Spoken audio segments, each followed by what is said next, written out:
Hey, what's going on? It's Stokely from Sauce on the Lane. Man, we have, you already know. I mean, I'm just freestyling. But, we have, what they call flora and fauna living in our bodies. We have living creatures that are more like little animals, I guess. Multicellular, singular cellular. Some of them are more plant leaning. I guess they call those the fauna. No, they call those the flora. When you talk about gut biome, you're talking about little, the bacterias. Calm down, car. We're talking about the bacterias that live inside your gut that help your digestion process. And so also support your immune system. And now we understand that your gut biome also affects your mental health. And as an aside, I was thinking about all the promotion of alcohol use in pop music.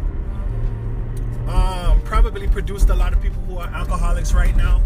But the people who are not alcoholics and drink in a recreational kind of way, drink to get drunk. That's what pop music was promoting. Not just to drink recreationally or socially, not just socially drink, but to drink in a way that you become inebriated and get into a stupor, and that's supposed to be funny.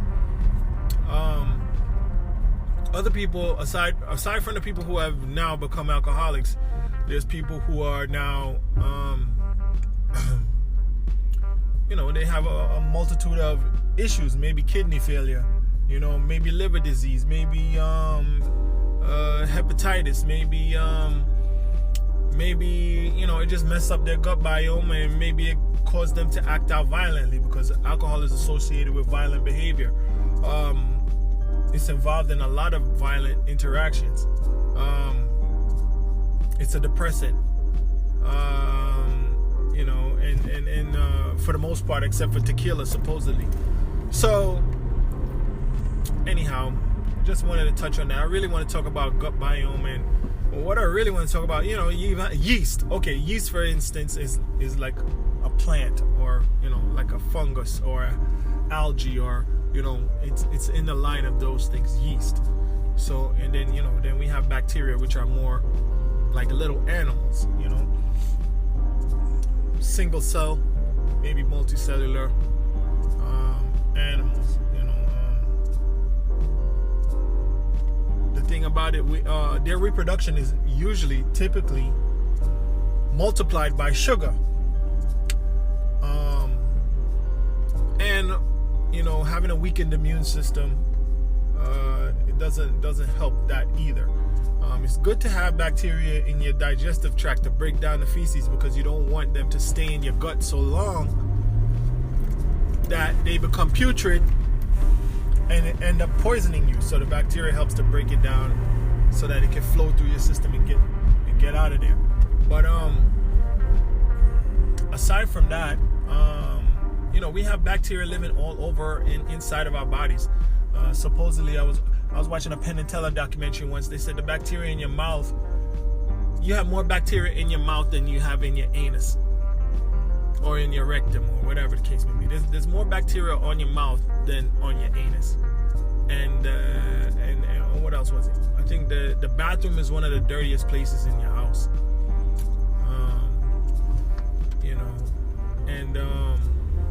Which is understandable, because when you flush the toilet, there's atomized water sometimes that sprays all over the place, and so it's important to try to close the toilet before you flush it. Also, you want to keep surfaces as dry as possible. Mold is what I really want to get to. Now, we live with mold and all these things, but mold thrives in certain kind of environments. Of course, they thrive in moist environments. From what I recall, mold thrives in environments with a humidity above, a relative humidity above 45. I have a humidity meter in my house for more than one purpose, because For one, because in the winter the air gets very dry. It makes it uncomfortable to breathe sometimes. It's a very dry air. But in the summertime, it's very humid, and that's when you get instances of mold a lot. Especially, you can get mold in the wintertime too, because if you don't have enough air exchanges, if you don't have air flowing in and out, and the air is dry enough, it's going to promote mold. Stagnant air, moist air, those two combinations promote mold. Recently, I was working on a car, and the car had mold in it because the sunroof was leaking, and it was causing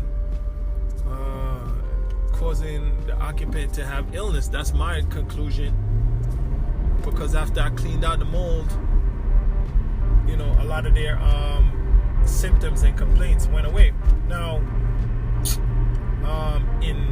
also in my kitchen, I had a leaky drain pipe at one point, and that was promoting mold under the kitchen sink.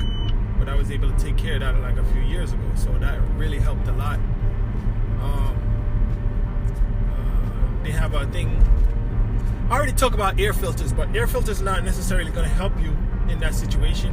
They might help you temporarily, but then the mold starts to grow on the air filter itself, unless you maybe have a UV air filter. That eliminates that, but you can go back to my air filter or my indoor air quality. I think it's about air filters or air quality. I think I had a podcast episode about air quality.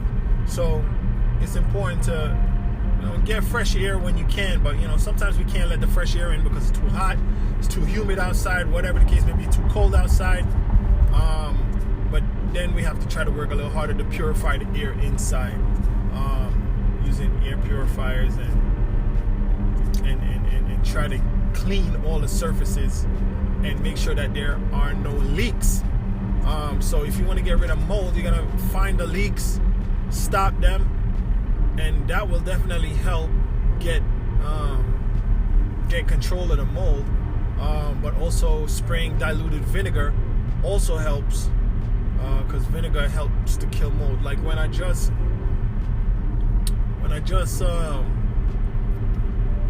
moved into my house, in the basement, it had water leaking in because there was an area in the foundation where they had a pipe going through, and then the pipe wasn't blocked up when it was removed. They removed the pipe, but they didn't close the hole, so the water would come inside and settle on the ground, setting on the floor in the basement. And then there was probably mold up until maybe about 1 to 2 feet up from the floor, all around the walls. So that drove me crazy, because where I lived many years ago, like maybe 10 years before that, I lived in an apartment with my mother, and there was a window that was leaking water because the window was at grade with the concrete, with a concrete lintel, so, or whatever you want to call it. So the water was coming in through the window, seeping inside the wall, in between the foundation and the wall. And then what would happen was, the mold would start growing up in behind the wall. There was also mold growing inside the area where the sewage trap was, and I don't think the sewage trap was covered properly, so that allowed noxious sewage gases to escape. So your drainage, your storm drainage, your plumbing, I work with plumbing a lot in my daily life, but your plumbing has to be good. Your plumbing has to be tight. Make sure you don't have any leaks and stuff like that, because it'll promote mold. Like I said, the humidity, the water, sitting air, all these things cause mold, and mold can result in you having respiratory issues. It can go so far. It can go far. It could go far. It can give you mental health issues also. So it's very important to get it under control as much as possible. We spend a lot of time indoors, and the air quality inside your house has to be good. If you have one of these central air systems, it's important to change the filters, and make sure that that system is working well. I'm not familiar with those systems much, but sometimes you gotta bring the guy in to do the service and to clean the dust out of it and change the filters and stuff like that. And one of my friends, he just got a UV light installed into his duct for his central air system, which is installed in order to kill the bacteria and the molds that might flow through the air ducts. So just talking about mold and bacteria and stuff like that, we have to live with these things. I mean, they're not really, everything in moderation. Too much of any of those things will make you sick, but a little bit of them will make you develop an immunity. So it's a delicate balance. I'm looking at this guy with a license plate for the car dealership that's next to my job, and I should go over there and talk to them and see what they're doing over there, because I want to transfer to a more fuel efficient vehicle for the environment and for the economics. It just makes economic sense. Anyhow, I thank you so much for listening. Make sure that you don't have any sitting water around, open water sitting around, dripping, leaking stuff.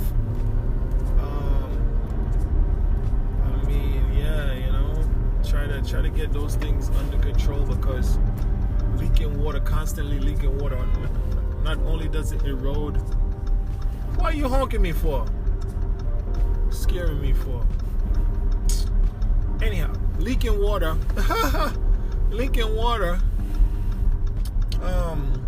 it damages things.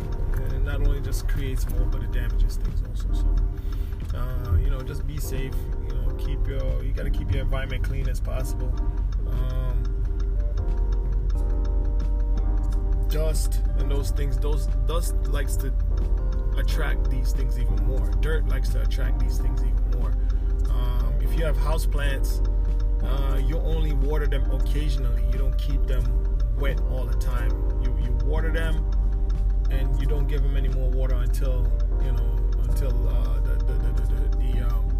the topsoil feels dry. When the topsoil feels dry, then you can give them some water, but otherwise you don't need to give them water all the time. Anyhow, thanks for listening, and look more into it, because I'm just speaking in an informal sense. Mold definitely is not something to be played with. If you smell it, once I smell it, man, I start to bug out a little bit. But you can manage. You can do it. All right, thanks for listening.